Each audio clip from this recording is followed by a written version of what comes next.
You opening? All right, everybody. Welcome. Yeah, we're opening. We're opening. We're live right now. Our 200th recording of Dissonant Waves. Holy shit. Episode 161. And of course, there's a little bit of fudging the numbers on this. We lost some episodes. We gained an episode. It all kind of works out in the end. But at the moment, we're at the 200th recording. Not the 200th episode, the 200th recording. I'm doing a Trix and eating a hot dog. Hell yes. It's not a real hot dog because I'm using real sausages. It's more of a I had a sausage the other day. Sausages are great. They are. Well, it's Dominic. We're just talking about the wonder of sausages, not music at all. No. Why would we talk about music on a music podcast? Yeah, we just talk about hot dogs. No, this is just a sausage fest. Way to insult How many hot Trix. dogs are you on, Trix? I have no idea, I'm gonna be honest. Think back. Delve into your memories. Remember the hot dogs.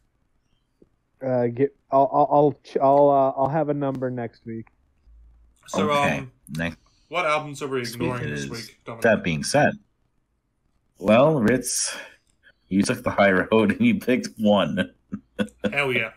The Freezer, Doris, and Pictures with Yuki collaboration, December 15, Lord Gladstone Comp, which was a concert exclusive physical release that you passed along to us, Mm-hmm.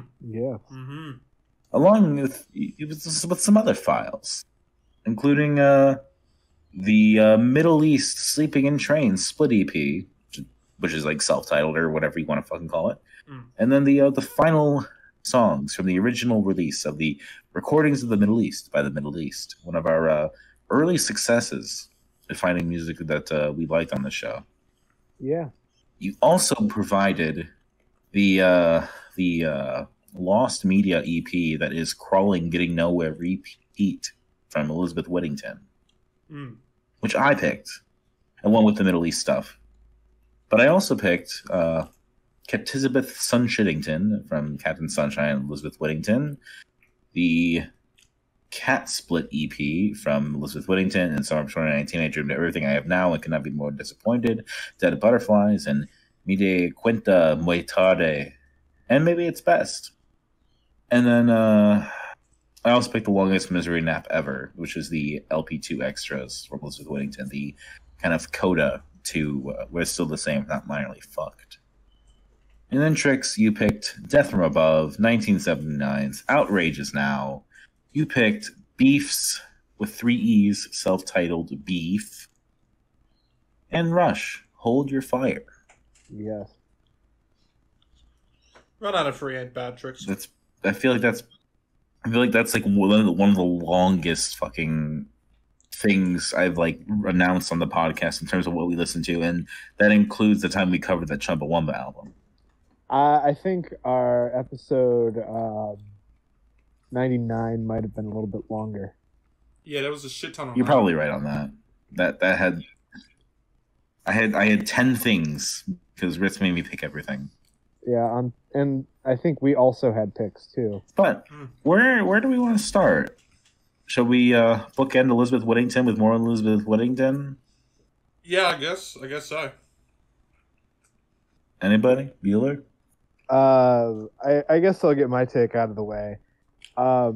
We've listened to so much Elizabeth Whittington that it has just kind of congealed into one sound for me, and I cannot distinguish tracks from tracks. Sure. Yeah. I have I a similar think, opinion, actually. Ironically, I think the Crawling Getting Nowhere repeat EP is the most distinct from them. Yes. Because that was a short little thing with more guitar focus that I thought was really interesting to listen to. I'm sad that it is currently a privated album. Yeah.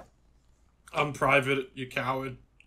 But, I mean, Longest Misery Nap Ever, Captain Sunshine Split, the Cat Split EP, like, yes, there are other artists that are involved with those splits, but doing the way I've been trying to do these interviews with like extra research time has given us, with online friends, and I think Elizabeth Whittington too, is just like it all just congeals together, like Trix says.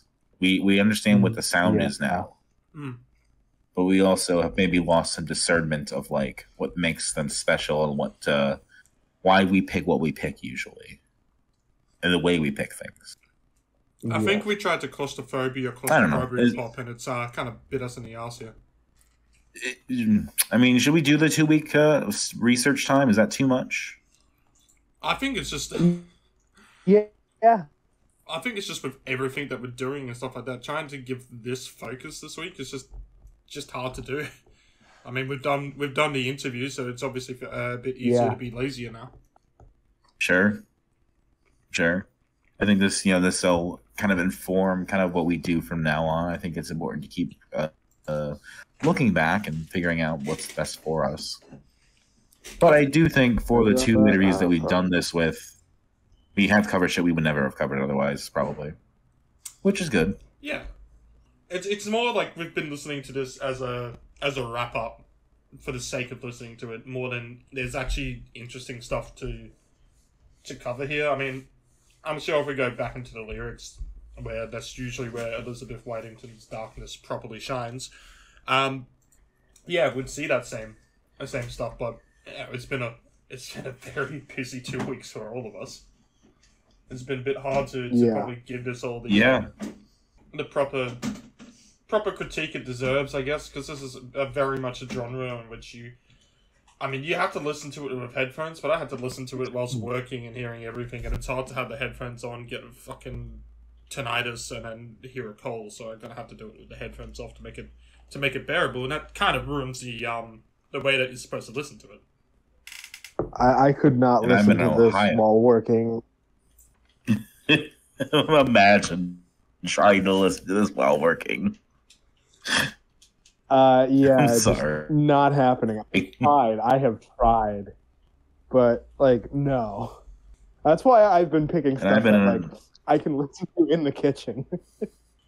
I've been in Ohio all week, and so my listening has definitely suffered a little bit. This has been a crazy week for me. I didn't think I was going to make it to this recording, but here I am. Yeah, we by the grace of nice people and hotel rooms. We've actually had a bit of a switch around. I did the first delay, deciding that I was going to buy a ticket to Bring Me Horizons. So that was a 24-hour delay, and it's a good thing that I did do the delay, because I was like, hey, could I probably do like a very quick podcast in it? Nah, trains were absolutely fucked. just absolutely fucked. Wasn't happening. Mm-hmm. Which sucks, because usually... I'm glad we didn't record yesterday, because I worked a 10-hour shift. I was just going to say, we usually, getting to the venue, the Kudos Bank, which is out west, usually it's actually just one train, and then there's like a light rail train that could be caught, and that usually takes around 40 to 50 minutes. It's actually quite doable. But no, that's all down around my area, so instead of that took 2 hours. Rip. That was 2 there. Coming back, it was worse. That's awful. Oh, no. I hate that for you. I know, I had all that charter just to say bus show up on my break token, man. Not worth it. What happened with the sleep token set? I know we're getting off the track here, but it becomes a real question of, and for anything that usually has this question of what makes it good, you don't usually know the answer until you've seen what makes it bad. And keep in mind that if we did compare it to a lot of the artists that I have seen, I kept... The day before, I went to this youth music festival because my friend's band was playing there.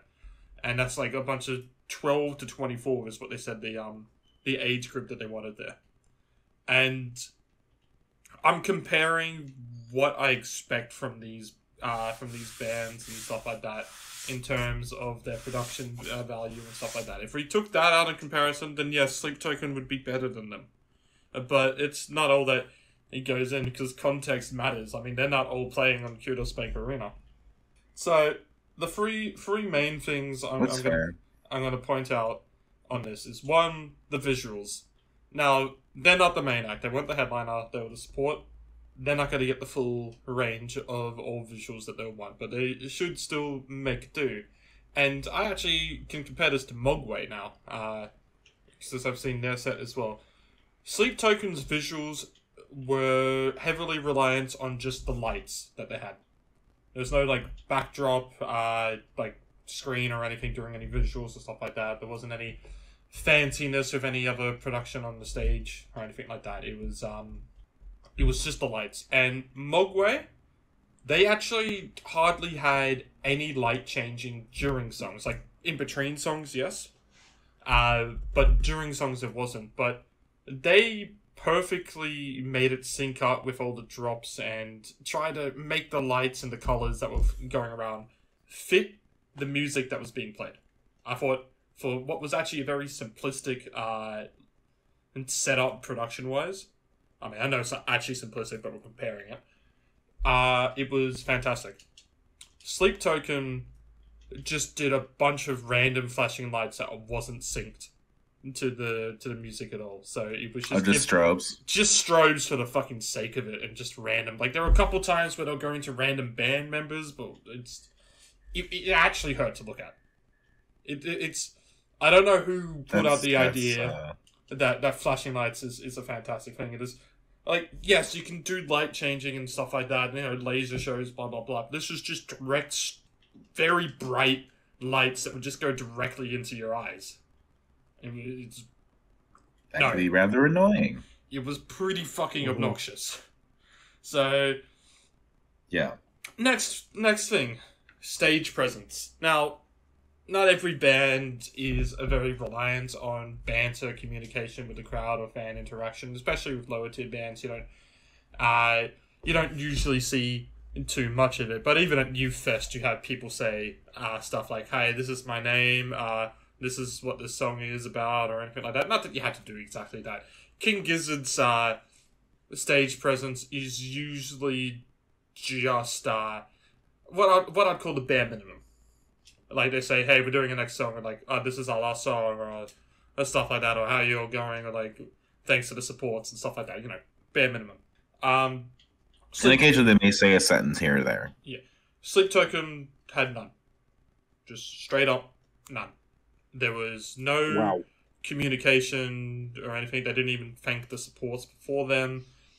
When they finished their last song, nobody knew it was their last song. They just walked off the stage, which, admittedly, I give points to the courage on that, but I don't think you're good enough to have that type of ego. Yeah, there was no, like, in between the songs that were going on hyping anything up, or not that, yeah, I actually had to do it. I'm just trying to say they were doing nothing. They were just literally playing the songs. It was kind of like listening to it on Spotify. And that can be very disappointing. My brother also mentioned it was a show, not a who had listened to the Sleep same Token, party. Yeah, who had listened to Sleep Token a bit more than I had, said that apparently his voice wasn't as good as the recordings as well. So I guess there was a bit of that. But the final part, a little bit of that Gerard Way effect. Yeah, well, Gerard Way had a lot more stage presence, and even he was like, you know, still that kind of vibe. The very last one, and this is the most important thing, your music has to be good. I'm sorry, but Sleep Token's music is arse. I know there's like the whole contention is supposed to be, is Sleep Token real metal? And I have no doubt in my mind that they're real metal. They are mostly a metal band in their sound. They're real metal. That's all that needs to be said about that. Just because it's real metal doesn't mean it's good. Like, yeah, it was just to absolutely insult them. It was like if Alex Boniello was a metal artist. It was fucking Feeder Kid metal. And then randomly at the end of songs, it would be here's a rap verse. What the fuck? You know, it's not like a fast one, but you know, it's that R&B influence that's into it. It's like that, and it's like, bro, why are you rapping? You're not even doing the other parts good. Sleep Token Yeah. is Because ours. he's just the shit, man. I've had a full fucking year of people hyping this band up. They had the big breakout, obviously, with Take Me Back to Eden, with the summoning being a large TikTok hit, which is, always good for heavier music to get that type of success. I don't hate that, but we've had like a full year of hype, and I've never gotten around to Sleep Token outside of hearing the summoning in full like twice. That's I guess I know what we're listening to next week. And this is the first time I went into this happy. I was going in completely blind, so I was unbiased to Sleep Token. They suck ass. But would you listen to them over Elizabeth Whitington? No. Listen to Elizabeth Whitington over Sleep Listen Token. to Elizabeth Whitington first. Yeah, I'd listen to Elizabeth Whitington over Sleep Token any day of the week. It's not even I don't want to hear from any haters that I don't get it, because there is nothing experimental about Sleep Token, because every fucking genre that they put into it has been done before. They aren't blending genres, they're just doing a lot of different genres in one song. I like Ween. Ween knows how to do it. Sleep Token don't. There we go, that's my rant. Bring Me the Horizon was fun though. It shouldn't be any day of the week that you're a worse band than a band that sings middle fingers up if you don't give a fuck, but here we are. All right. And you saw that. I saw the Weekend Run Club show not long before leaving for Ohio. That show was pretty good. I feel like Mild West was the opener.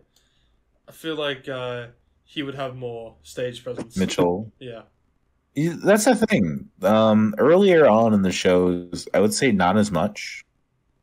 But this show, it was really interesting to see how much the stage presence has evolved. In the past, they've been opening acts, they've had headliners, they've done a lot of different things. And Mitchell has talked, but it's sometimes been more stunted and stilted than other times. But this time, it really, really felt like they were like, I use this term maybe too pejoratively, but they were a real band. Like, they were really doing it. I'm a real band. Like, I love my local bands, but it was this show where I'm like, oh fuck, they're a real band. They're really doing this. Although, speaking of the local bands as well, the one that I forgot to mention on as well, which Dominic was very much a hold to me. Yes, this is the one you should see on the night. So I did leave the Youth Fest early after my friend's band had played to go catch the gig. I did see Clowns. Nice. Hell yeah, love some Clowns. I don't know if I've shown you the picture that I took for. So Clowns was gig 40, and as with every gig that I go to, I take a picture. I usually actually take a couple. Usually very early on in the set. I'm not too interested in constantly doing that. If I see something that's happening on stage which I think makes a great meme-ier picture or a greater picture, I'll try and snap that. If I miss it, I miss it. The Clowns one happened on, I think, the second song, and the singer just immediately started crowd surfing while singing, and that's the photo I got. Hell yeah. That's pretty good. We Can Run the Club was doing a space theme because their album was Little Space Race, and they got a lot of mileage out of the costumes. Yeah, I think I saw Mitchell putting on a helmet, and I think I saw the Instagram. It was like Star Trek vibe or something, wasn't it? Each one was like a different thing. Like one was Star Trek, one was like Star Warsy, one was like Alien kind of thing. Hell yeah. I need to upload the videos to the Drive or something because I took some video. I ended up getting like the end of the concert because it was just like, okay, well, this song was good, and then they did something really cool, so I kept filming, and then they did the song, and then they did something else really cool, and then they did the encore, and it's like, oh shit, that's the whole thing. Yeah, I believe you're supposed to. I like taking pictures, but I don't know if you posted. Someone posted. Before the gig, where they were just doing a cover of Coldplay. No, yeah, I have some video of that. I don't know if I had posted it to you or not. I don't think I had posted it yet, but I did take some video of that. That was pretty cool. It was Mitchell and the other singers from the other two openers. They just did an impromptu acoustic in the middle of the crowd to the scientist. Cool. and Mitchell did not know the lyrics, was literally just singing them off his phone. That's cool. Sleep Token could never. Yeah, there was a surprising amount of synergy from that. And honestly, I would say the middle act, Cheap Monarchy, was not at their best at that show. And the singer still pulled it off for that one. So good for him. Yeah.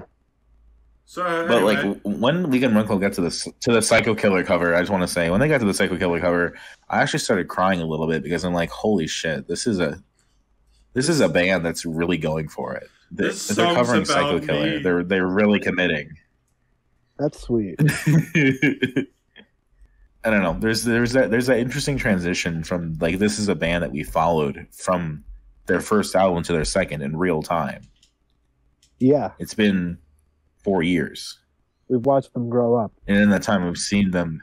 I've seen them several shows, and they've grown and changed and done all that stuff. And it's amazing. Yeah. How much they've like grown up in a way. So we'll talk about the album down the line, but anyways, the lesson I'm getting is that we all kind of just don't really have anything to say about Elizabeth Whitington that hasn't been said again. So we'd rather talk about the gigs that we went to. Yeah. Realistically, Longest Misery Nap Hour, the LP2 extras. It's interesting hearing what Elizabeth Whitington considers demos to be, considering what we got as an explanation for what claustrophobia pop is. Yeah. Like, if claustrophobia pop is just making a demo, basically, and then just going with it, what's the demo of a demo? Yeah. That said, I also think there's an interesting facet in hearing something like Pretty Little Fictions reduced to like snippets, and hearing like what the melody is supposed to be, and having that like that mental jump of like, okay, I can kind of see how this makes sense, how you turn this into this. So that's cool. But realistically, you know, the two splits that we listened to, I don't really have much to say about them. They were fine. You know, the other artists, I think, did. It's interesting with the Cat Split EP because Elizabeth Whitington's track is like 9 minutes long, and everyone else is like less than 3. Only one of them is over 2.5 minutes long. So it's just kind of, you know, it all kind of congeals again. It kind of just all cancels each other out because it's like, why is this all like this? Well, because splits are fun to make. I can't fault people for that, but it's the art of making a good split is definitely a science. It is. And like the one I had the least to say about it, honestly, is the Captivity of Son Shittington, which I'm kind of disappointed by because that's the name is like the fun part of it. I would buy a T-shirt, but I would not buy this on like a CD or whatever. Sure.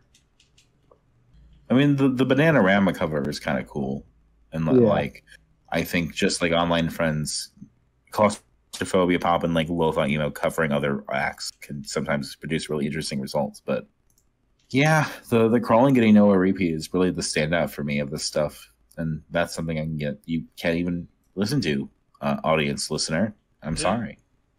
Yeah, I agree. Get fucked, I guess. Yeah, I'm probably just gonna abstain from rating the Elizabeth Whitington stuff. There's a lot of stuff that I'm struggling to rank this week. This is a it's not a dud week. It's been saved by some stuff, but it's got a lot of duds in it. Yeah. This is the part where like the system falls apart. This is where we again prove to ourselves that assigning this much is stupid, and a lot of it's my fault. And my fault too. None of it is my fault this week. Yeah. No. Ritz, you have an empty conscience. Yeah. But we kind of turned. I didn't expect to turn this week into like, oh, well, we need to share some files, so let's share some files, right? Yeah. I thought, oh, you have Crawling Getting Nowhere repeat. Oh, that's fun. Let's listen to the Middle East stuff too, because you've had that file forever. And then I didn't realize that was like a whole fucking album in itself. Yeah. Yeah. You just wanted me to pass over the Middle East. Let's go over to that. Go over into the Middle East. Yeah, I kind of just wanted that. Because, like, if we're talking about how to make an interesting and good split, I think this Middle East Sleeping in Trains EP album thing is way more interesting. I will just do the quick sentence take on the Middle East stuff. Yeah. I keep telling you, this is one of the greatest bands to have ever lived, full stop. You're right. Yeah. Mm-hmm. They will never shit. But the interesting thing also is that this EP, the Middle East sounds like a normal band. Yeah. Yeah. It just sounds like they're just a band doing a demo. Yeah, they have a lot of potential in it. Yeah, there's a lot of interesting songwriting and stuff, but like to go from this to the recordings of the Middle East is such a wild fucking jump. It is. And Sleeping in Trains is pretty good too, honestly. Yeah. And Sleeping in Trains seems to be like an even more obscure, less known, quickly broke up type of band. I believe this. I don't know if you know much more than you can. I don't know enough about Sleeping in Trains. I wasn't around for them. I wasn't around for the Middle East around this time because I'm pretty sure this EP is from before the first time the Middle East broke up. So I'm pretty sure they broke up, came back, made recordings in the Middle East, then made I Wanted You Always Happy, then broke up for good. Pretty sure that's the timeline. Gotcha. Yeah. And so they broke. So they were a normal band, broke up. And I mean, you want to say that there's very, very obvious instrumental differences, but they still took a lot of that influence that they had from the Middle East into what they eventually put out. That's now official that you can listen on Spotify. I mean, the biggest obvious one there is Gold is just the original version of Fool's Gold. Yeah. Which in itself is a fun little play on words because you can't have Fool's Gold without gold. Hmm. Mm-hmm. But, you know, even kind of incorporating the last three songs of the recordings in the Middle East, I can see why they cut them because it is more concise as a mini album or EP or whatever. Mm. But I think those last three songs really blow out the album to be like something grander than it is otherwise. Yeah. We got three songs here: Pig Food, The Fall of Man, and Tsietsi. I don't know how you pronounce it. Yeah, I don't know how to pronounce it either. But those songs alone are also like 20 minutes, more than 20 minutes of material. It's those three songs they just cut from the album. Are basically as long as the other five. They're both around 26 minutes. Mm-hmm. Yeah. And the thing, like I listened to the full album. I didn't even bother just focusing on these three because I think listening to it in context is important. Yeah, fair enough. Mm. And I think the interesting thing I've come back to with recordings in the Middle East, and I love that album, is that like Briarland itself feels like a abandoned orphan track because it's stands from the others. Mm-hmm. But if you put it in this, well, these other three tracks exist after it. It's an interesting transitional track that starts to really open their sound from just being really dark, interesting folk into like a band that can do anything. Yeah. As I said, one of the greatest bands who have ever existed. Yeah, I totally agree. Just even if you say like, oh, here's the problem. It's not as good as their other stuff. It's still so much better than everything else. Hi, Dominic. Dominic, are you okay? Dominic has seemed to have left the building. Yes. Can you hear me, Ritz? I can hear you just fine. Okay. No, whilst we argue with each other, I'll just continue going on my take and save this episode from fucking. I've already fucked up my speech. It's gone. The episode's gone. Yeah, I mean, I listened to this again for the first time in a while today, just walking, and it's such a it's such a just very lovely vibe. I love post rock that builds up. Howdy. Hello, Dominic. Did I completely crashed out? I think you've completely crashed out. Okay, awesome. I just came back into you saying how lovely the Middle East was, so I don't know where we were before that. No, it's I'm still. Yeah, I'm we're just still talking on my about how rant. lovely. Yeah, still on my rant. But it's I think like I can edit your ranting, thankfully.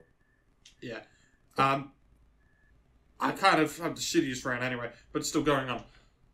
I love post rock that builds up, and it's very satisfying when it pays off. And I feel like that's what songs like Siatsi do. It's it's a very long song, but I mean, even going up, it's not going through like 10 minutes of crap for a really good 1 minute payoff. It's like it's a really satisfying build up, and then it's just a really, it's just a great payoff. Listening to the sound all comes together. It hits the dopamine. What can I say? Yeah. And it's easy to just be like, oh, these are essentially B tracks, right? Because they cut them. They're unimportant. But they're not. But I think with a band, right, with a band is limited in like recordings as the Middle East and what they put out, these 3 songs are like a significant part of the discography. I mean, as is the I'm split pretty EP. I'm pretty sure the original was more self-produced / released. I mean, like that's how the release would have happened for the original version, and then I believe the 2009 one's on the Spunk Records, in which that's back in the late noughties. It feels so weird because that's only 15 years ago, but around then you'd still be kind of fighting for proper wide releases and stuff like that, even with the smaller labels. It's like, okay, well, let's just get this pushed out because you might scare people with like a 2-hour epic or some shit. And so it would have been a whole like, yeah, Sure. let's get this out on CD and push it like that. We'll just strip these songs and push it out. I mean, you'd think about it nowadays, if they broke out in 2022 with this stuff, it probably would have been still the full 8-track album. Mm-hmm. Yes. I think they should release it, absolutely. Again, even as it was just B-sides or something. I think those last 3 tracks are important. They're on my gig guide but this year because they're reuniting again in Australia for Vivid again after 5 years ago they did it. I will personally yell out, fucking release the original songs and get kicked out properly. do you are either of you aware of the actor known as John Cazale? Nope. No. So I was reminded of John Cazale a lot listening to the Middle East this week because he was a actor in the 1970s that was incredibly famous in theater, and he made the transition to film, and he was Fredo in the Godfather movies, if you have watched those at all. I have I'm gonna be honest, I have not. Godfather 1, Godfather 2. He was also in Dog Day Afternoon, and his last movie was The Deer Hunter. And he died of cancer not long after The Deer Hunter came out. And he was put in The Godfather Part III posthumously as like archival footage or whatever. But that being said, he made 4 movies in his lifetime, and they were all nominated for Best Picture. 2 of them won. 3 of them won, actually. Damn, the And, Middle East just like that. His career was very short. Yeah. No, but like the Middle East hits as hard as that's what it reminded me of. Like, man, this band has released basically an album and a half. Yeah. And they are like one of the most important bands to like my taste in music. I love this Like band. if you told why, if you ask me why do I like folk, why do I like something that's like adjacent to country, it's like, well, this is why. Have you listened to this fucking band? I don't think Dominic would have liked Shaky Graves without the Middle East. I think you're right. What have I done? I This is your fault, Ritz, actually. It's all your fault. It's all your fault. You could fry. I think back to the time when we talked about I wanted you were always happy, and I was like, I think there's some country in here, and Ritz was like, no, I don't see it.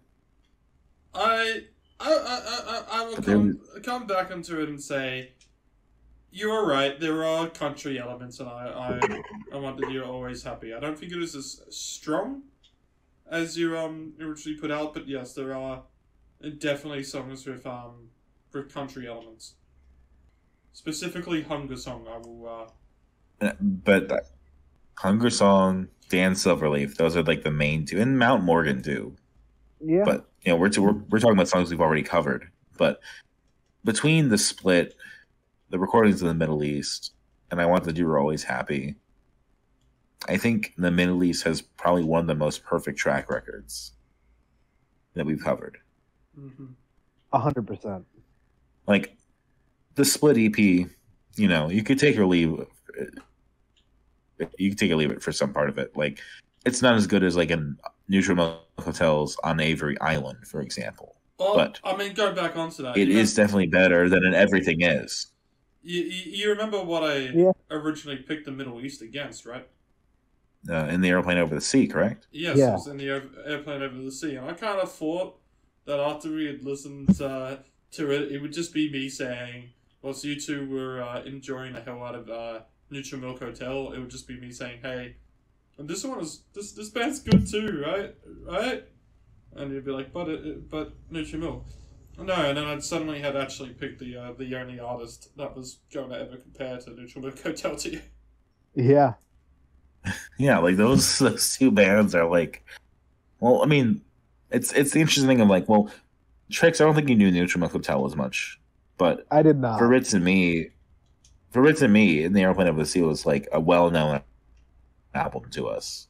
Yes. And Ritz, the Middle East was also pretty well known. Yeah. And so I think it makes sense in a way that like, yeah, I know what In the Airplane Over the Sea is. Trix doesn't. And you're like, yeah, I know what In the Recordings of the Middle East is, but these two don't. And in that way, I think, because we have discoveries that are both new to us and not new to us, we find something we like about both of them. And that's why they both were remembered. Do either of you remember the other band album we covered that week offhand? No. It definitely came last. But it was actually a pretty good week from what I remember. The Claypool Lennon Delirium. Yeah. Oh, yeah. It's a good album, but it doesn't stack up to either of those. It does not. Which is interesting because we picked the next week. What was that? Episode 6. Episode 6 was the beginning of Petite League. Ah, yes, that's right. Yeah, which I'm proud to say that Rattler is the best album of that week, so it does get the universal number one post the fact. Posthumously, but not really. Yeah. More so, there's a really interesting. Never go back to that Bag of Raiders album in full. No, but I mean those tracks that are good off Horizons are fucking great. Yeah, I believe the worst album of that week though is something that none of us will ever go back to. LSD. Fucking Christ! I still hate that album with a passion. I haven't listened to it in 5 years. I couldn't even tell you. I'm so glad. I just remember listening to that album, walking around at Target, and being like, "What the fuck did I pick?" But I do think it's really interesting that between episode 5 and 6, we found 3 artists that we cherish very dearly on the show. Yes. And I think we're kind of pretty much like the transitional point between like, oh, we're doing a podcast and we're starting it new, and here's some albums we're covering, to being like, no, this is what we're truly here for. The Dissonant Waves have we done the Dissonant Waves Iceberg yet? I can't remember. We haven't. No, we'll do the Dissonant Waves Iceberg. We talked about it, but we need to do it.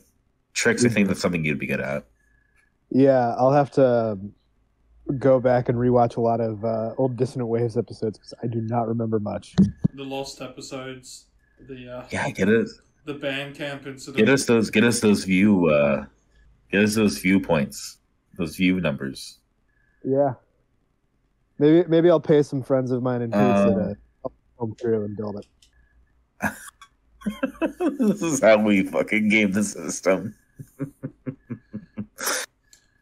Yeah, I love the Middle East. I mean, unfortunately, you're gonna have to. I love the Middle East, not to be taken out of context in America. I think the least favorite have to just go to the sleeping and train stuff, just because it's good, but it's. It's not the Middle East. Yeah. It's not the Middle East, but it's fascinating that it is the Middle East. Yeah. And then a song like "The Fall of Man," not the least to say "Pig Food" or "Tsetse," can just be a lost track that doesn't exist in any legit form outside of just getting whatever files exist. Yeah. Yeah. I think I found this on an old Tumblr page or something like that as well, because that's basically where they blew up originally, was on all the blog pages and stuff. So that is where you would find it. This is a moment, 155 episodes in the making, in a sense, of finally covering the rest of the album. Yeah. And I don't know. I don't feel like ranking between these two things. I think they're both fantastic. Like it's truly being like we need to go over every morsel because this band is so limited. Yeah. Yeah. That being said, you shared some other files in addition to Elizabeth Whitington and the Middle East, Ritz. Yep. It's the You shared a weird freezer, doors, and pictures with Yuki split. Yeah, so there was a compilation CD that they released. You could get on the Bandcamp actually, so it's not exactly exclusive. But its original release was you had to go to the show at the Lord Gladstone in Sydney, and you just do a donation and you get the CD. And I'm like, I'll pay you 15. I think that's a good amount for this. I think it was for charity or something as well, so it wasn't too bad. But can't fully remember that. But it wasn't of anything that's like too crazy, to be honest. I think you can get some of these songs in other ways. I don't know if they were the exact same recording, but it's a bunch of demos from all the band involved. Released in, what was this, 40 minute song? Maybe not even that. 38 minutes. I was close. We've obviously covered Freezer before. We covered them with Keratin because they were hosting We Will Look Back at You and Love You Forever's first ever show. So I'm like, okay, well, who are the idiots in doing this to create a show like that? Great idiots. I actually talked with Cooper from Freezer after the show as well, specifically about asking that, and then it kind of just went on into talking about music venues for like 20 minutes. Pretty nice. Nice guy. Recommend. We also then covered Doris with Mouse. Pictures with Yuki we just hadn't covered at all yet. No. Yeah. I think Doris is the standout here. Without a doubt. Yeah. I mean, I think Freeze's songs go harder than the stuff on I Do My Part by Not Killing Spiders in these demos alone, but they are still very much in the I think there's some good production on the Freezer songs. They definitely changed their sound a bit enough, and I wouldn't really call it a blender, but yeah, the Doris stuff is just it took a bit for me, kind of like thinking like, because Birthday Cards sounds different to what we're hearing with the Doris stuff now. They've gone fully into the scrams sound, but they've still got that kind of post-rock element to it. Which I'm okay with. That's an interesting little intersection they've gotten to. And yeah, it's after kind of letting it set in that this is the sound and properly hearing through it, some of this just goes hard. Bookshop and Cutter have both been released officially now on a split between the band, which is literally just those two songs as proper recorded, fully finished songs. They both are much better in that variant, as you would expect, because it's not a demo. But other songs like Holster are fucking fantastic. Yeah. The second I heard the line when I came out, I'm like, this is Dominic written all over it. Fuck you. But yes. That was literally the line where I was like, oh, okay. I'm interested. Yeah. Second, and God Made Me Special has the same line as well. Second, anything goes on about being gay in an emo song, like, this is Dominic, and it's an offensive stereotype, but I'm not wrong. No. Unfortunately, you're not. That was literally it, though. But it's it's like, it's such a nice little cruising track until it's got this explosiveness at the end of it.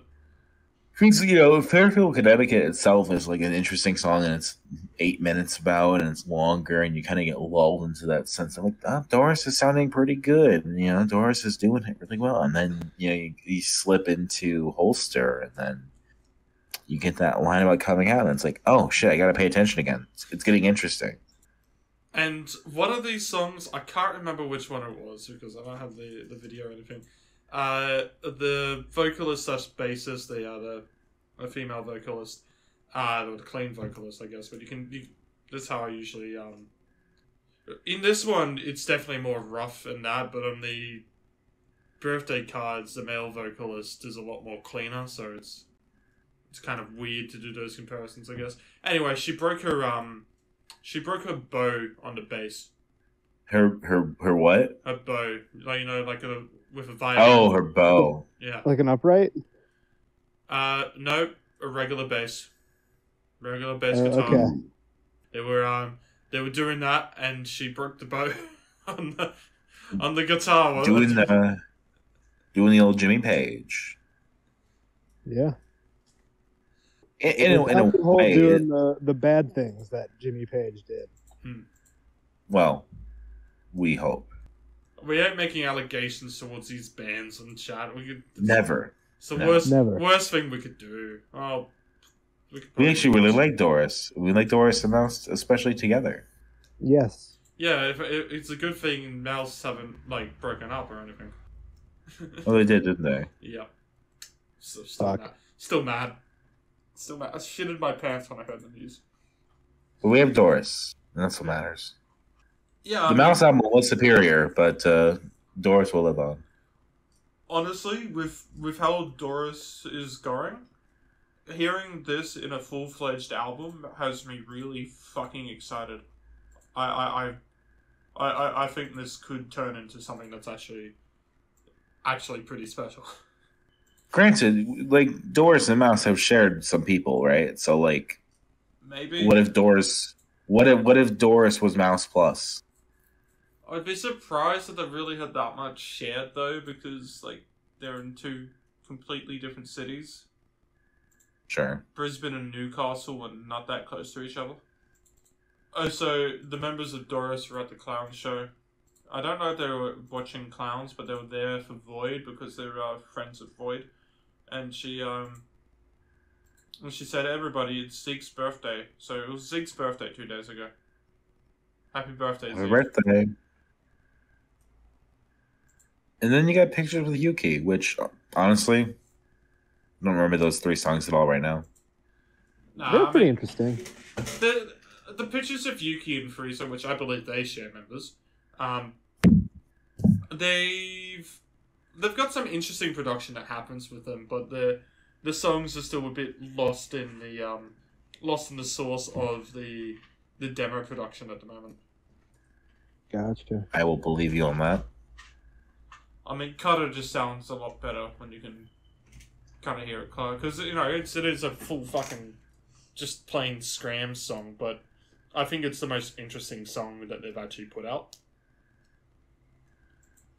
Yeah, that's about it. I mean, we're doing a game of comparison here, and there's 4 songs in here, which is just a mile above the rest, and it's the rest aren't bad. It's just they're not the other 4.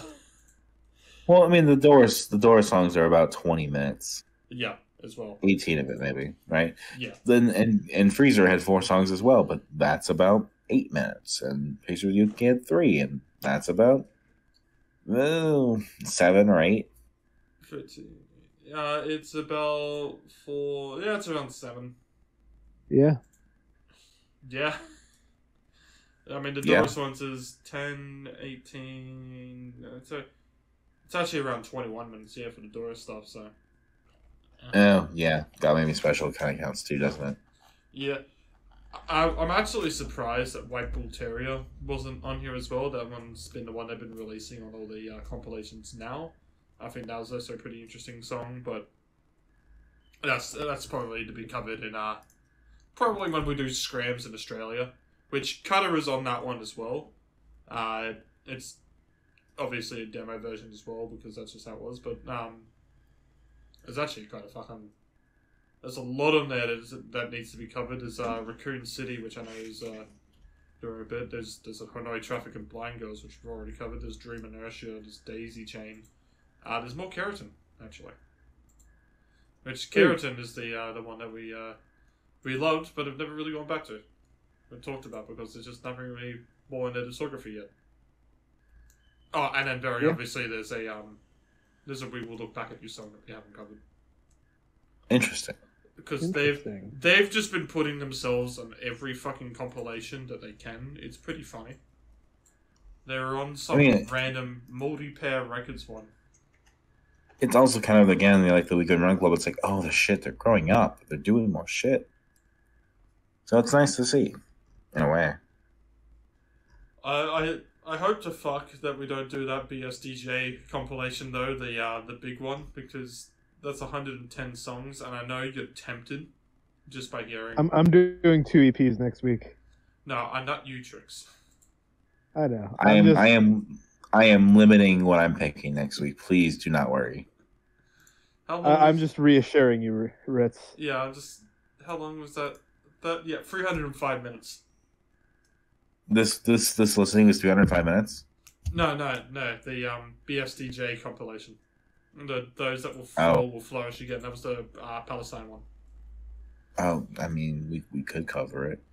Not next. Definitely not next week. I'm fucking beg you. But a reason why I would not be able to listen to that at work. There's a lot of like underground scrams and like even compared to fucking the scrams we've got at the moment. But then there's also a bunch of other artists that we do need to cover at some point. Burial Etiquette, which is actually the first band that got signed for a publishing deal with Cremation Records, which is the new label I think based in Brisbane and stuff. So they're an international artist. It's got a deal for publishing in Australia, which is pretty cool and stuff like that. So yeah, this is basically me just saying fuck you. You're gonna listen to more scrams. I'm fine with that. We got the pleasant news the other day that Your Arms Are My Cocoon have announced the Sydney show. Doris will be opening for them. Yeah. Which, it's honestly, because I'm going to 2 of the Your Arms Are My Cocoon show. I'm going to the one in Sydney, and then 2 days later I'm going to the one in Brisbane. They both have insane lineups. I mean, the Melbourne one is the Sydney one, but instead of Doris, it's Katie Day.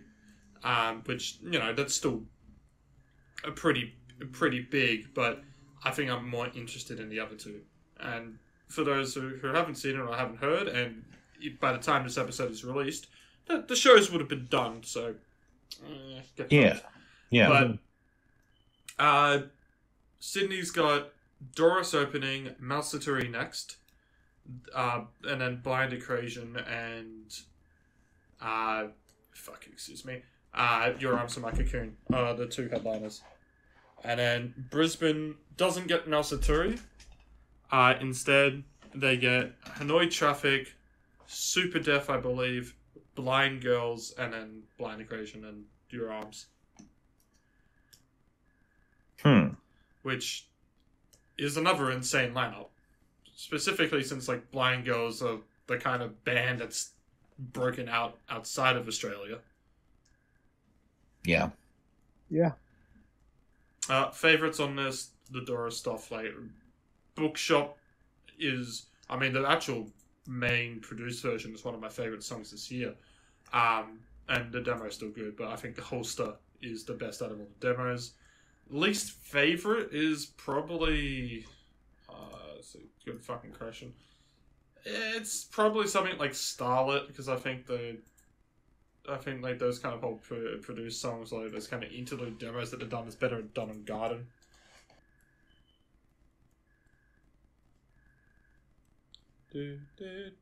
Hello. Yeah, sorry, I blanked for a second. I think the door stuff's the highlight for me. I don't really have any favorites or least favorites. This was one I only listened to a couple times over the week. Once at the beginning, once at the end, and yeah, it was all right. The Doris stuff is great. Picture was fine. Picture with Yuki, I'm sure, is fine. But the Doris stuff is kind of what matters here, and I'll be interested to see it more in an album context. Yeah. Okay, that's me sorted. That's Ritz sorted. Now for me. All right, What do you guys want to start with? Well, only 1 out of 3 of these albums were actually any good. Oh, I disagree. Well, okay. Well, No. one of them was mediocre. Ritz, disagree. What was your least favorite? Oh, my least favorite's the Rush album. Yeah, that's right. Oh, god damn it. Yeah, This that is was my favorite Rush album. That's no, it's not. No, it's not. No, this is actually my favorite Rush album. Trix, you're wrong. just leave the podcast. You're gonna tell I me. explain. You're gonna tell me after listening to Hemispheres, A Farewell to Kings. Oh God, what else did we fucking listen to? Moving Pictures. Moving Pictures, 2112, Permanent Waves, even the self-titled, Roll the Bones. Yeah, sure. But you're gonna tell me that Hold Your Fire is better than all those other ones. It might not be better, but it's my favorite. That's the great magic purveyor of them all, is the inevitable. So It's my favorite one. So the answer to all this is that not only would Trix pick a favorite child, she would pick wrong. I don't know if there's any coming back from that. And then that's not to say that Hold Your Fire is awful or anything like that. I do think it's interesting. I'm scared I've roasted Trix too hard there, and now she's gone. Nah, this is just a really good Rush album. It has some of Geddy Lee's best bass playing. Maybe the songs aren't the strongest, but if you listen to the instrumentals and just everybody, it's the tightest the band has ever been and will ever will be. This is the peak of Rush. It is all downhill from here. Well, to be fair, The Rush peak. can't exactly get better with their chemistry these days. Yes. I just find it weird you call it the peak. Like, I think, the peak would be Permanent Waves or something like that. I mean, Well, this is the point where it really drops off. Like, after this, it is... You have Geddy Lee rapping. Okay, so this is their second long. Got it. I should have put it in news terms for Dominic. I'm still pretty basic. I think in the end, I still think after all the stuff that we listened to, that Moving Pictures is my favorite. In fact, it makes me the most basic Rush fan, and then it does. Moving Pictures is cool. I used to like 2112 more until I listened to it again. I think I like Hemispheres the most. But That is... Hemispheres is my second favorite. This was better than Sex Symbol Geddy Lee, but it's not really the highest of bars. This was peak mullet Geddy Lee. Oh, so this is actual Sex Symbol Geddy Lee. Oh, yes, let me find a photo of his mullet. It's impressive. I'm just disappointed that Turn the Page is not that other song, Turn the Page. I'm surprised it's not a cover of the Street song that was made 20 years later. Like, the Bob Seger song, or maybe it's originally the Waylon Jennings song, but the Bob Seger Turn the Page, epic. I could see Rush trying to do that. They do have a cover album. I don't know. I just found this album to just kind of be a slog to get through. To be honest, it was. I can't tell you that it's bad, but I just really can't tell you that it's enjoyable. I think it's lost in the source of Rush's discography. Yes, I guess that's always going to be a curse in this kind of thing. But it was just. I mean, it was also kind of just lost in the source of the good album that you picked this week. Yeah. You think so? Yeah. But I want to continue to defend this album a little bit. I'll go ahead. I've got nothing else to say. This is Rush doing new wave. I think that is a very fun idea. Taishan kind of sucks, but every Rush fan thinks that Taishan kind of sucks. Yeah, but genuinely, this is my favorite Rush album. We all like Asia and Japan and stuff. And now for my favorite Rush song. Turning Japanese, I think I'm turning Japanese, I finally think so. That's the Vapors. I fucking know. I was throwing another insult to Rush. There's no need to insult one of the greatest Canadian bands. I will insult. There's always a need to insult them. Actually, you're right. I should be. Oh God! I should be dogpiling on Sleep Token again. I'm looking at the mullet picture. He looks like Morrissey. That's... All right, I'm done. I can't insult. I can't insult like higher than that. Cap. Okay, I mean, like imagine though, Morrissey covering Rush. Oh God! Oh God! What a wonderful thing that would be. Morrissey in the 2-hour cover of 21 Somebody with AI and worse morals than us do that. Let's just do a Rush cover of This Charming Man. It probably exists. Okay, that'd be pretty cool. I found a mariachi cover of This Charming Man. I have that Def Cab album where Ben Gibbard does a cover of This Charming Man. Yeah. What was that one called? Because I found it on clearance. Because someone asked for it for an import and never fucking picked up. You can play these songs with chords. It was like the B-sides compilation or something like that. Or the rarities one. And then someone went to a JB and said, "Hey, can you import this in?" I'm like, "Yeah, it'll be this." And then they're like, "Okay, yeah, I'll pay for it when it gets in." I'm like, "Sure." And then they just never paid for it. So now I got a CD for $2 because no one wanted to buy it. I think they were all idiots. It's a Def Cab Rarities album. Why was no one paying $2 for it? Hell yeah. There's not much more to say about Rush for me, really. Nothing stands out is the problem.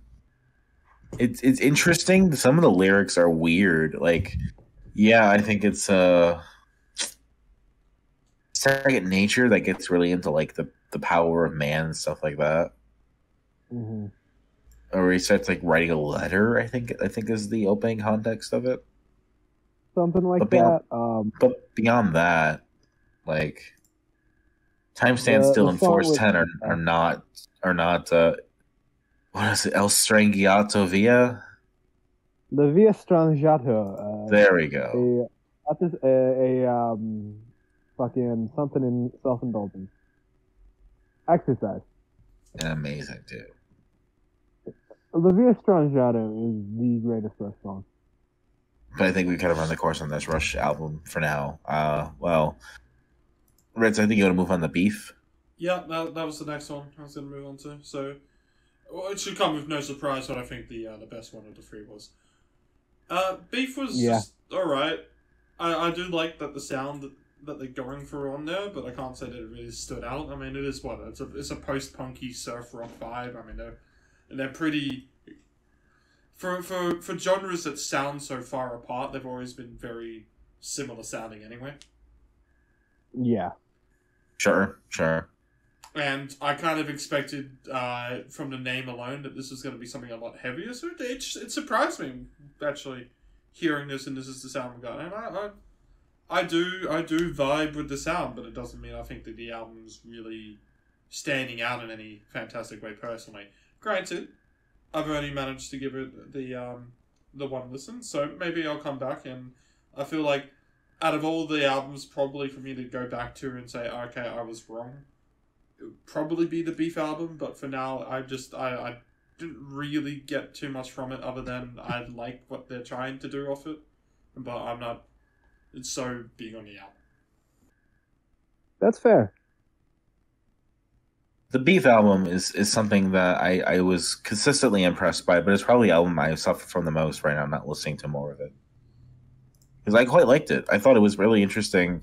for an album that had a bunch of 4-minute songs or 5-minute songs, but still managed to stay interesting throughout. Mm-hmm.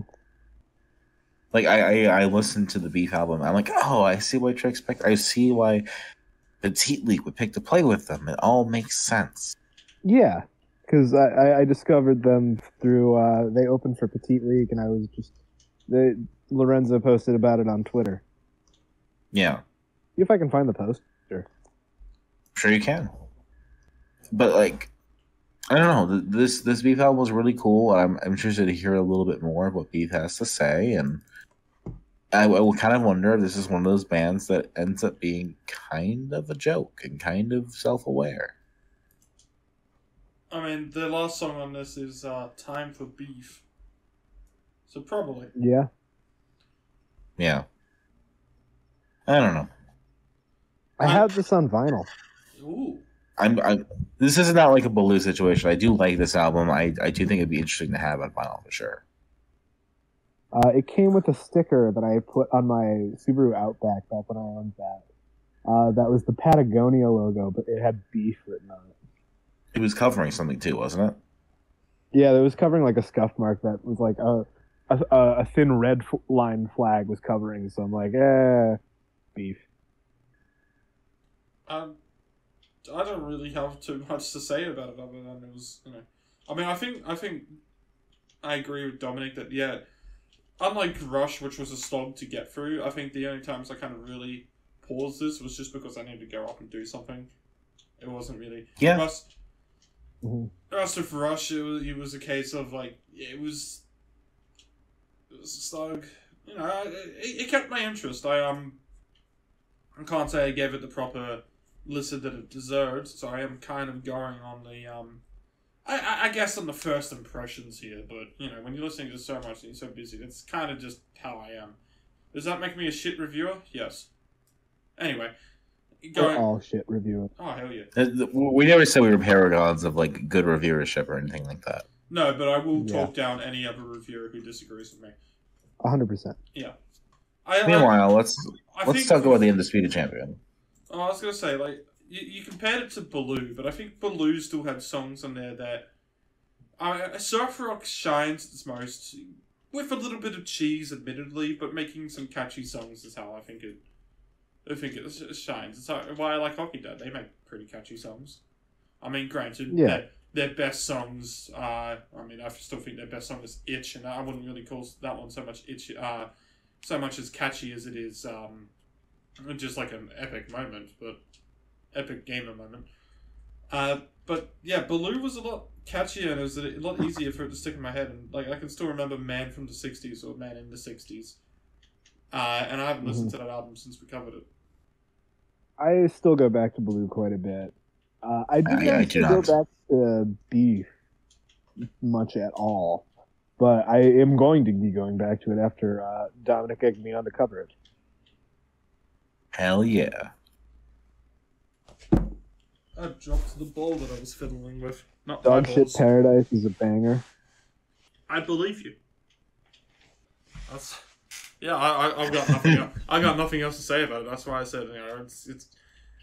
I was a bit harsh calling it mediocre. It is, you know, it's good, but it's, you know, with the listens that I've given and everything, it's it definitely is still outshined by the last pick.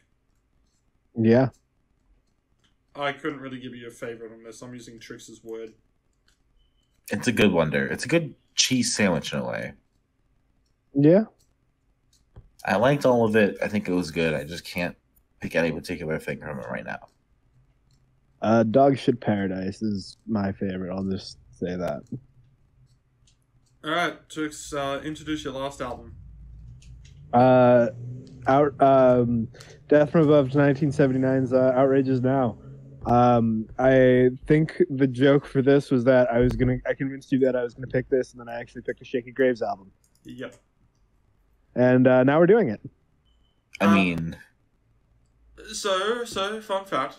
Just I probably mentioned this, but Freeze Me made the top 25 of my Ritz 100 in 2017, which is the first year of the Ritz 100. So it is. It's an album I've been aware of for a while, and I liked it when it came out. I bought the album a year later when I finally had money, and Red Eye stocked it.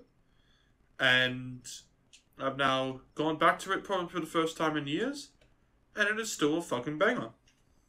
It is a fantastic fucking dance punk album. Yeah. Outrage Just Now is probably one of the best albums I've heard in recent memory, at least this year. Like, it's really fucking good. Yeah, this is... I played this quite a bit in the kitchen over the last 2 weeks. It is fantastic for, like, the dinner rush, where it's like, okay, I need energy, and I need to just have something that'll pump me up. Yeah, I think that's the best way of describing it, Trix. Like, it's pump up music, but it's not cheesy pump up music. It's just fucking pump up music because it goes hard. Yeah. Few acts can really pull something like that off. Many have tried, many have failed. And they're a duo. They're just drum and bass. Yep. Which makes it even fucking more impressive as a bassist. They also go down in one of the bands that had a song on Tony Hawk's. Not in the original Pro Skater, but Little Girl was in Tony Hawk's American Wasteland. Mm-hmm. And that was from the 2004 album. So this band's been around for 20 years, roughly, but actually no, because they broke up after their first album and then reunited in 2014. Yeah. Things happen. You know how it goes. The bassist, I forgot which way it was. The bassist is actually more well known as Mastercraft, which, is probably a bit forgotten for days, but he was pretty popular in the electronic scene of the noughties. Mm-hmm. I'm trying to quantify how much it's rare that I kind of gravitate toward an album so globally. Like, from the beginning, I think it just amps you up, keeps you there, it keeps you interested. Mm-hmm. And it just ends really, really fucking well. Never, Forever, and Holy Books are among the best tracks on the album. Yeah, I mean, I still love Freeze Me as the nostalgia track, because I know it's been 7 years, and calling it a nostalgia track feels weird now, but it was the song I was listening to in the second year of uni for me, so... it's a nostalgia track. It's one of my uni albums. But yeah, fucking hell, Holy Books is a fucking fantastic closer. Oh, absolutely. I'll compare it to Ballpark Music's What's on Your Mind, where it does that whole, it fades out kind of thing, it'll get softer and softer, and then just goes back out of nowhere to that loudness and the closer, and then just ends. And it's great. Fucking just another payoff that just happens, and I obviously compare some of the sounds that we got to, like in Freeze Me, that kind of distorted bass kind of reminds me of of the Petrol Girls. I mean, I know obviously this is before all that, but it's comparing to some of the recent stuff that we've covered. Yeah. I know Petrol Girls has been like 2 years at this point, but it's more. I went back to Petrol Girls recently. I sent my mom Petrol Girls. I need to get back to the Petrol Girls a bit more. It's a great album, that one. Moonlight is a really interesting song. This album is very theatrical, which I thought was really interesting for a musical theater-focused thing. Music for theater kids, but also digestible for the mainstream. Literally. Ha ha ha ha ha. See, there's a difference between being like cinematic or theatrical in music and then theater kid music. Yeah, you're right. Being theatrical or having theatrical themes is fine. I love Muse's Absolution. That has definitely got those themes in there. Yeah. I don't like... I mean, we know it's a running joke of this, but what's a podcast without a running joke? I don't like Alex Boniello. As you've mentioned already on the show today, right now. Yeah, yes, second time you've made this joke. We have to make the comparison anytime it's theater kid music. What's the difference between theatrical and theater kid music? When the music really tries to go hard and really incorporates acts that go outside the norms. Yeah. I'd love to know, who was it? A Death from Above that someone was saying relates back to like Crystal Castles and all that? Yes, they do, actually, because their debut EP, I believe it was their debut EP, maybe I got the dates wrong, it's off in there. Their Heads Up EP has a song called Dead Room, which has the sample at the start that goes, El Cocane, which was used in Untrust Us. You were like lost in mid-sentence there. Are you alright? No, that's it. I said it was used in Untrust Us. That's where the sentence ends. Oh, I didn't hear Untrust Us. I was like, Untrust Us. That's just Discord being Discord. Yeah. Yep. Never change. But yeah, that's the relation to Crystal Castles, is that I believe they specifically sampled it from that song, even though that is kind of just a sample that's used anyway. I think I don't know the full story of it actually. I think the Death from Above might have recorded it, but I could be completely wrong about that. So. All right. I feel like I'll let you mostly talk about it because I think it's fantastic, but I don't really have like a ton to say in terms of like new or interesting stuff. I mean, it's an album that's just interesting to go back to for the sake of, yes, it does still hold up as well as it. Like, I don't think it's gotten better since when I first listened to it. I think I've just come to the realization that it was that good when it came out, and a bunch of the stuff that I rated over it at the time is gotten a bit worse. I think it's as good as it came out. It's a really fucking good dance punk album. Dance punk is a genre that was mainly it blew up in the noughties, and by blew up I mean it stayed specifically in the indie scene and the noughties, and then the sound of indie just changed after Foster the People, and dance punk was left behind. You know, LCD Sound System had broke up, and then we try to think that they still broke up and didn't come back with a mediocre record. So for Death from Above, which I also had a fight with LCD Sound System due to DFA Records threatening them because of the name, so that's why they actually had to add the 1979 to their name. Just gotcha. For interesting bit of folklore there. For them to just come back and say, well, I mean, they did it with the physical world, but then to come back again and say, no, dance punk isn't dead, and put something out like this, it's like, yep. And it doesn't even sound reminiscent of the noughties dance punk. It sounds fresh. It's great. Yeah. Yes, it does. Yeah. Outrage is now, and good lyrics, good music, good everything is here now. It's for those who are like, oh, I never listened to it when it came out. Does it still hold up? Yes, go listen to it. I mean, I've kept up with Death from Above enough. I bought Is for Lovers when it came out. 1+1 was in my top 100 that year as well, so I'd listened to their newer album.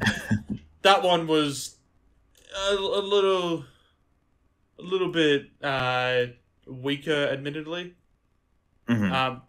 Although funnily enough, it looks like they're doing 20-year anniversary singles and an album for You're a Woman, I'm a Machine. So that's interesting to see. Yeah.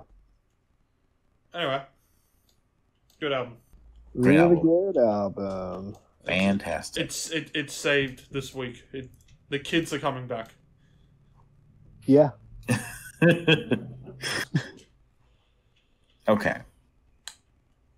Favorites. Thanks, I'll just quickly do my favorites and least favorites. Sorry to interrupt. Mm-hmm. Favorites: Freeze Me, Outrage is now, Holy Books. I don't have a least favorite actually, but it's not like this is a 10 out of 10 record, I guess, but it's a 9. Yeah. Freeze Me. Outrage is now is great. Moonlight is a real highlight. Moonlight, I crafted like a whole music video in my head to it, so I like that. I like Never Forever, Holy Books. No Man is a really interesting opener, and Freeze Me, you know, kind of follows it up and really establishes an identity. So the album is nothing if not unique. Mm-hmm. I guess I have to ask, did all their albums sound like this? Not exactly. I think Is for Lovers sounds the most like this out of the other ones, whilst Physical...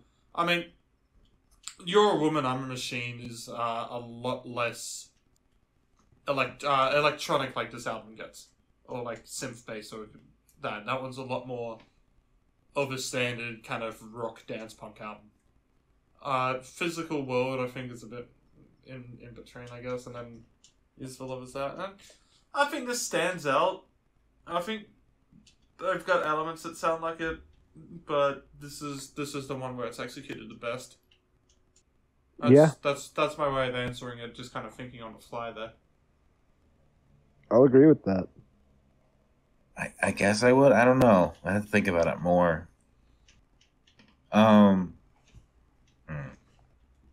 Trix. For what am I talking about? Sorry. Favorites, least favorites. Oh, I already did my favorites, least favorites.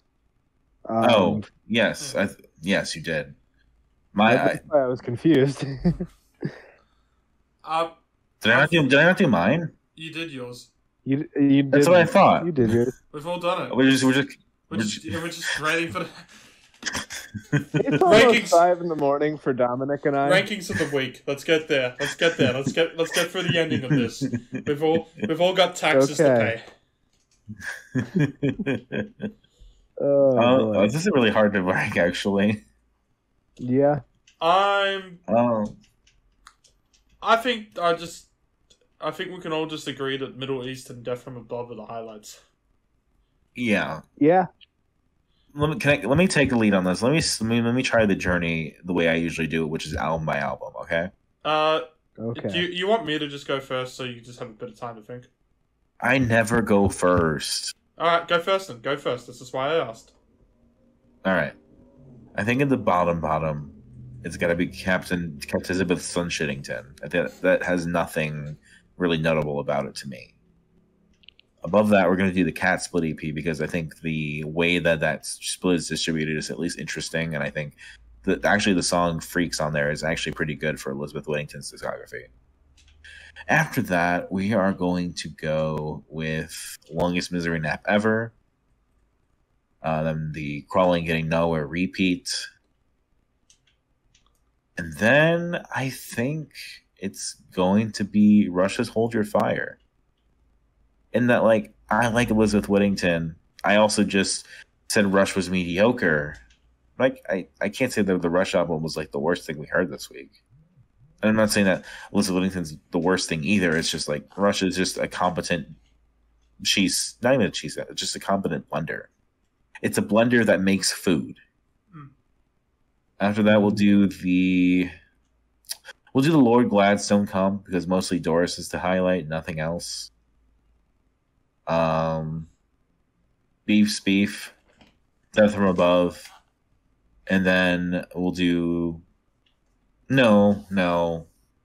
Beef, Splitting Trains EP, Death from Above, and just the recordings of the Middle East in general is just on top of all of that. If we were doing it as treating the original songs and recording of the Middle East, I would 100% include it as number 1 in the rankings, but I am not doing that. So to do the whole thing, I take that out. I fully agree with the rest, except swap Beef and the Doris Freezer Pictures of Yuki split. All right. I think I'm going to abstain from ranking the Elizabeth Whittington stuff. And then I'm nominally at the bottom. Just yeah, sorry, my cat's mauling the shit out of my hand. But then I guess abstaining from all the Elizabeth Whittington stuff, I'm going to put the December 15th split at the bottom. Then I'm going to go Beef. Then I'm going to go Rush, Death from Above, and then just all of the Middle East. Fair enough. Okay. Well, we finally have that weight off our shoulders. Let's decide what we're picking next week. Yeah. I would like to go first. Go ahead. I'm still deciding. Because if you're not first, if you're in second place, it's the first to lose the race, or however that line from Neutral and Home is where. Home is Where song goes. Because I have 2 Dale Earnhardt themed metal EPs. Metal EPs? Yes. All right. I Am the Intimidator's self-titled, and Restrictor Plates Slamtona 500. I'm just putting random capitals in all of that. Okay. Because then I go imagine that Slamtona 500 is in all caps, and I Am the Intimidator is as well. I Am the Intimidator is in all caps. And he says the I Am Intimidator self-titled and Restrictor Plates Slamtona 500. Yes, and Slamtona 500 is also in all caps. Yes, that's exactly what I thought it would be. Okay. I have 2 things to pick this week, and I think, despite that, it'll be pretty manageable. I talked about it earlier. I think it's time we give it its due. The new Week on Run Club album is out. It's time to listen to Liminal Space Race and talk about it in a more formal setting. Fair enough. All right. That being said, it's a rather short album. It's 10 songs, half an hour. We could just do that, but I figure, why not give a little oomph? Why not give a little extra? Let's focus on a couple non-binary artists at the same time. And we've talked a lot about influences in the fifth wave emo genres and what commonalities between a lot of the artists are, right? And one name that comes up a lot is Neon Genesis Evangelion. Mostly from you. Yes. Yeah. And the newer movies, they have theme songs that are all sung and written and made by the same person, Hikaru Utada. And we're going back to Hikaru Utada. The thing that they released before Bad Mode was an EP called One Last Kiss, which is all the Evangelion movie themes that they did wrapped up together. So we're going to do that. Because why not? Fair enough. So I'm currently in the middle of just looking at some stuff, and I'm thinking I'm going to do something you haven't done in a while. And that's going to be throwback, maybe not to as early as I do it, but to old Australian underground albums. I think that's the best way to go into everything. And there's 2 artists. They're both around half an hour of an album. One of them, their discography is basically an hour, but we're just doing it on one album anyway, so it's not going to be too much. And the other one is a very prolific band. It is not King Gizzard. Both of these bands have broken up. And so, we won't be in any shape or form, if either of these experiments work, we'll be going on and saying, like, yes, we'll be covering them, new album. So, we'll see how it goes. The first one is Royal Headache's album, High. The second one is High. The second one is the Ocean Party's album, Soft Focus. They are 2 completely different sounding albums, not in the sake of nothing that you've ever heard before, I just mean in comparison to each other. Yeah, that's it. That's the introduction. Wow. Right. That's rather underground for you. I like that. So, that brings us to Ritz. You have chosen the album High by Royal Headache. I got that right? Yep. Mm-hmm. Soft Focus by the Ocean Party, right? Yep. Trix, you picked the I Am the Intimidator self-titled. Yeah? Correct. And Slamtona 500 by Restrictor Plates? Restrictor Plate, singular. Plate, singular. All right. Meanwhile, I have picked the Weekend Run Club's Liminal Space Race and the EP by Hikaru Utada, One Last Kiss. That'll do it for Dissonant Waves this week. My name is Dominic. You can catch me online at DACICHOCKI on Twitter and Dominic Jacoki on YouTube. I am sometimes on the Games on Town podcast. We just did an episode about Kirby Air Ride. That episode should be on the YouTube page now. I have been Ritalin. You can catch me probably most likely at a gig more than anything these days, actually, because that's what I'm doing this year. I'm up to number 42 coming up into Saturday is the next one that was planned, but that will probably be 43 by the time that I get to that.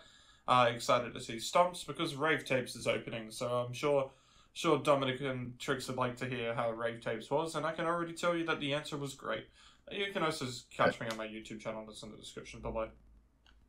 I'm dancing because I'm sad because I can't watch Rave Tapes live. One day they'll come over to you. One day you'll get Petite League in Australia. They're in Europe. They're in Europe right now. Or they're going to Europe. Yeah, they're not there right now. Yeah. Trix. Trix? I've been Trix. You can catch me in your walls. I have a link tree in the description as well. Check us out on YouTube, on anywhere you can't get podcasts, because I have not looked into that yet, because, oh boy, I'm working a lot. And buy our clock. That's all I have to say. Have a good week, everyone. Cock, buy our clock. Have a good week. Nice cock. Bye. How big's your dick?